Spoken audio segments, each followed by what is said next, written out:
Hello guys, in today's video I'm going to show you how to use Airdrop on MacBook. This tutorial will be very quick and simple. Just make sure to subscribe to this channel and leave a like on this video if you will find this guide useful.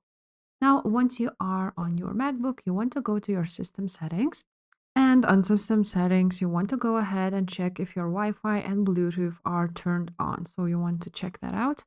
They both need to be turned on in order for this to work. The same goes for your iPhone. You need to go ahead to your iPhone and check if Wi-Fi and Bluetooth are both turned on. Now, all we need to do is go ahead and turn on AirDrop. You want to go to your Finder right there in the left corner. And now, once you are here, you will see on your favorites, there is AirDrop, and you will see your account here. Now, as you can see, no people found here. First things first, you need to go ahead and make sure that you need to be discovered for everyone. Contacts only sometimes doesn't work, so I just suggest you to do this for everyone. The same goes for your iPhone. And again, hold on this. Then on the AirDrop, you want to choose everyone for 10 minutes. And that's that on your iPhone. Now, after this, you will see that you will have your devices like my iPhone.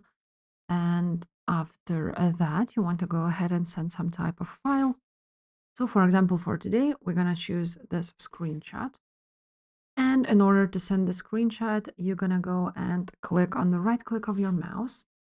And then you're going to go ahead and click share. And the option to share would be AirDrop. You want to go ahead and click on the AirDrop option. And after that, you will see here my iPhone. So you want to choose your iPhone, click on it, and send your file. And here it is. You will see that your file was sent.